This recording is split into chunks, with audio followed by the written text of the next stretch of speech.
La Samson, dont le nom se traduit littéralement par rayon de soleil, cache une histoire intrigante. Créé en tant que naziréen, il ne pouvait ni boire d'alcool ni se couper les cheveux. Sa vie a été marquée par des luttes avec des femmes, un mariage raté avec une prostituée sans nom, et enfin sa relation avec Dalila, sa maîtresse. Cependant, beaucoup se demandent à quel point Samson était vraiment puissant. Voici 5 moments qui démontrent sa force. Premièrement, il a tué un lion de ses propres mains. Tout cela s'est produit parce qu'il était déterminé à se marier avec une femme philistine, l'une des adversaires d'Israël. Son père et sa mère ont essayé de le dissuader, mais il a insisté.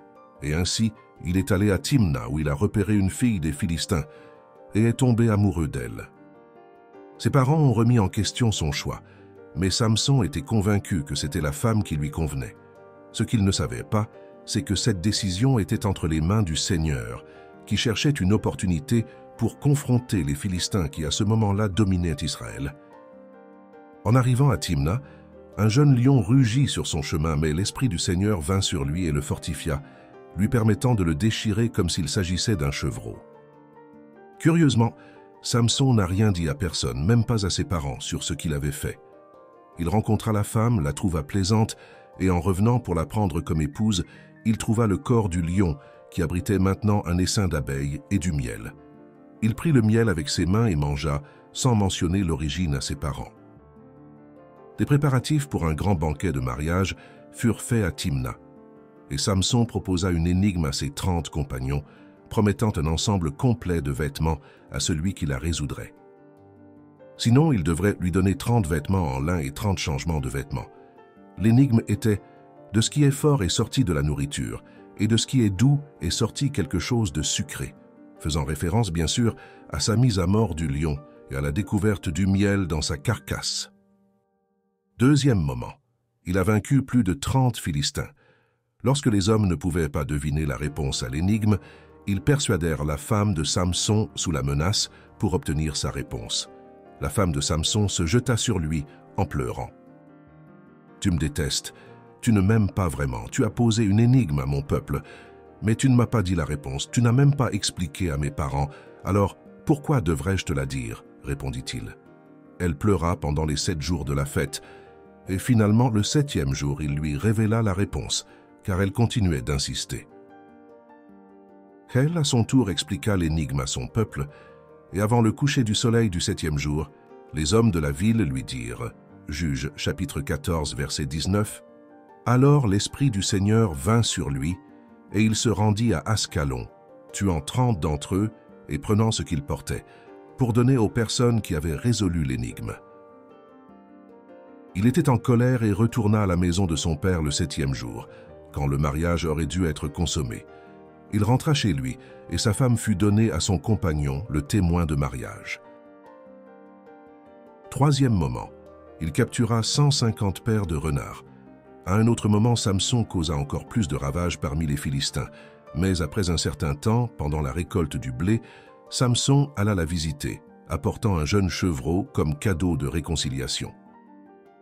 Il dit « Je vais entrer dans la chambre de ma femme », mais son père ne le permit pas. Il dit « Je pensais vraiment que tu la haïssais complètement, alors je l'ai donnée à ton compagnon. Sa sœur cadette n'est pas plus belle qu'elle. Prends-la comme femme à la place d'elle, s'il te plaît. » Samson répondit « Cette fois, je serai innocent envers les Philistins, quand ils causeront du tort. » Alors Samson captura 300 renards, plaça des torches entre les queues des renards, les alluma en flammes et les lâcha dans les champs des Philistins, brûlant des tas de gerbes, des plantations et des vignes. Les Philistins découvrirent la cause cruelle et dévastatrice et ripostèrent, brûlant la femme de Samson et son père. Mais la violence engendre plus de violence, et lorsque les Philistins marchèrent après lui, les hommes de Juda, cherchant à se protéger, acceptèrent de ligoter Samson avec des cordes et de le livrer à l'ennemi. Samson accepta cela, à condition que son propre peuple ne cherche pas à le tuer. Ils étaient devenus des vassaux, préférant trahir leurs propres compatriotes et rester loyaux envers leurs oppresseurs plutôt que de s'associer à Samson et de se libérer. Juges chapitre 15, versets 14 à 17. Quand il arriva, les Philistins vinrent à sa rencontre en courant. l'Esprit du Seigneur vint puissamment sur lui, et les cordes qui liaient ses bras se défirent comme du lin brûlé, et ses chaînes tombèrent de ses mains. Samson trouva une mâchoire d'âne fraîche. Il l'étendit et tua 1000 hommes avec elle. Ensuite Samson dit, « Avec la mâchoire d'un âne, j'ai abattu 1000 hommes. » Après avoir parlé, il jeta la mâchoire de sa main et donna à cet endroit le nom de Hamath-Léhi, la montagne de la mâchoire, dans un jeu de mots à Juges, chapitre 15, verset 16. Comme s'il disait, « Avec la mâchoire d'un âne, j'ai attaqué les agresseurs. » Quelqu'un pourrait se demander pourquoi le Seigneur a accordé une telle victoire avec une arme aussi improbable. Samson était interdit de toucher à quoi que ce soit d'impur, et la mâchoire était incontestablement impure, faisant partie d'un animal mort. Mais l'arme en question a clairement montré que la victoire était surnaturelle, accordée par Dieu par des moyens improbables. Dans le 5e moment, il a transporté les portes de la ville sur près de 40 miles. Près de la fin de son périple, les citoyens de la ville ont finalement cru qu'ils avaient capturé leur adversaire. Mais à minuit, Samson se leva et porta les portes de la ville, ainsi que les 2 colonnes au sommet de la colline face à Hébron, sur une distance de près de 40 miles. Plus tard, Samson tomba amoureux de Dalila, une femme philistine. Lorsque cela fut découvert, les seigneurs philistins lui offrirent une grande récompense. Celle parvenait à découvrir le secret de sa grande force. Dans sa première tentative, Samson dit qu'il deviendrait faible s'il était attaché avec 7 cordes de nouvel arc. Elle le ligota avec 7 cordes neuves, insinuant que les Philistins s'apprêtaient à l'attaquer, mais Samson rompit les cordes comme si elles n'étaient qu'un fil de laine. Dans le 6e moment, il détruisit le temple de Dagon et tua 3000 personnes.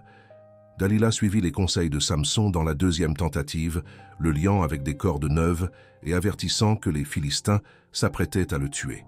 Cependant, une fois de plus, Samson rompit ses liens comme s'ils étaient simplement des fils. Continuant à jouer avec le feu, Samson dit à Dalila que si elle tissait les 7 mèches de ses cheveux dans la toile du métier à tisser, il deviendrait sans défense. Il sortit avec le linteau et la toile, mais après qu'elle l'eut averti que les Philistins étaient sur le point de le capturer, Samson céda enfin et révéla le secret de sa force à Dalila. Bien que ses cheveux ne soient pas la source de sa puissance, c'était une manifestation externe de son statut de naziréen. Sa séparation pour Dieu était sa relation avec Dieu, et non ses cheveux, qui le rendaient fort. Cependant, perdre ses cheveux rendrait Samson impuissant. Dalila réalisa qu'elle avait découvert son secret et appela les Philistins pendant qu'ils dormaient sur ses genoux. L'un d'eux rasa sa tête et sa force l'abandonna. Il est à noter que le lien de Dalila s'est avéré plus fort que le cœur de Samson, et ce que 1000 Philistins n'avaient pas pu faire a été réalisé par l'influence séductrice d'une seule femme. Lorsque Samson se réveilla et tenta d'invoquer sa force, sans savoir que le Seigneur s'était éloigné de lui, les Philistins arrivèrent, emprisonnèrent Samson chez lui, le forçant à moudre du grain. Cette triple dégradation a été décrite comme la captivité du péché, attaché, aveuglé et moulante. Lorsque les seigneurs philistins organisèrent un grand sacrifice en l'honneur de leur dieu Dagon, ils amenèrent Samson comme exemple de ce que leur Dieu avait fait pour eux. Ils le forcèrent à divertir avec ses exploits pendant la fête, et à ce moment-là, Samson saisit les 2 colonnes du temple, pria le Seigneur pour la force et les poussa, démolissant toute la structure.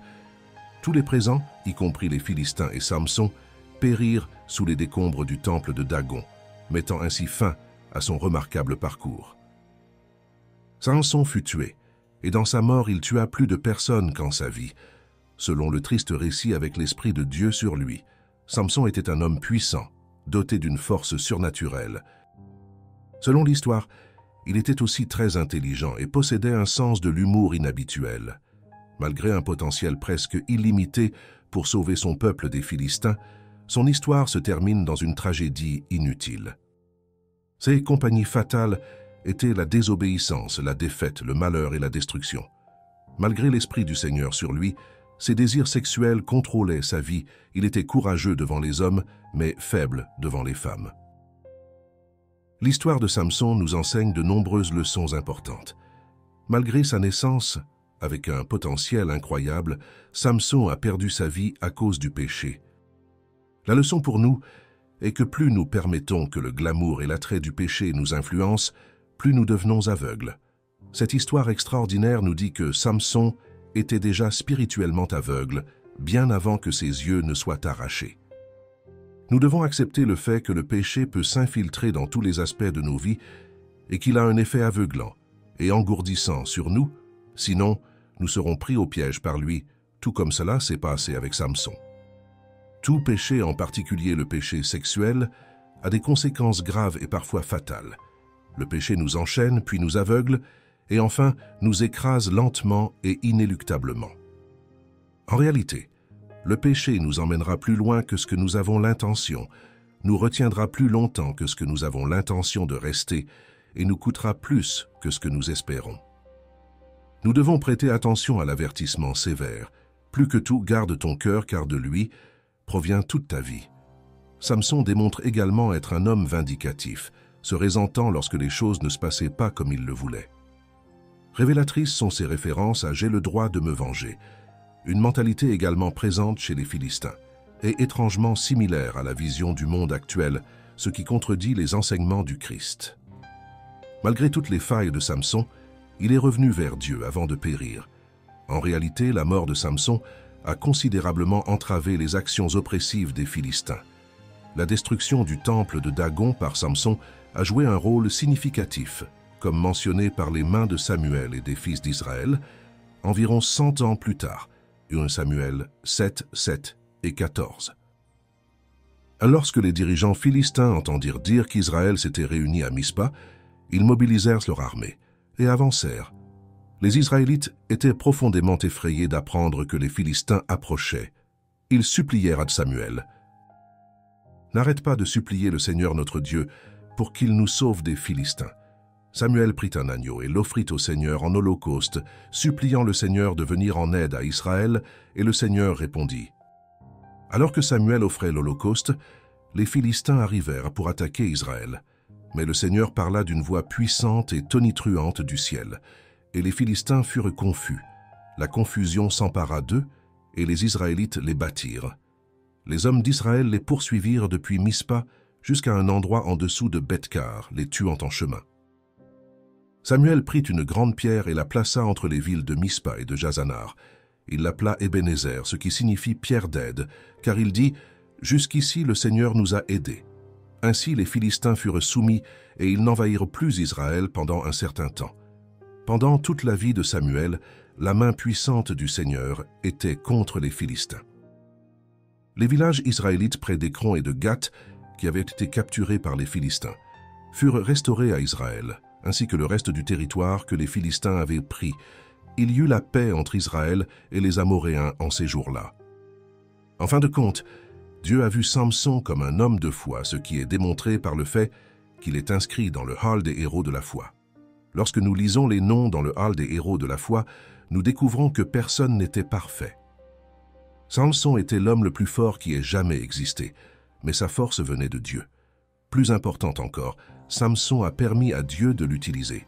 Jacques, chapitre 4, verset 8, dans la version amplifiée de la Bible dit « Approchez-vous de Dieu avec des cœurs contrits, et il s'approchera de vous. Lavez vos mains, pécheurs, et purifiez vos cœurs, vous qui avez des pensées partagées. » Il est prêt à nous rencontrer exactement là où nous sommes, et à nous conduire là où il veut, si nous le lui permettons. Vous cherchez la prospérité et l'épanouissement dans tous les domaines de votre vie?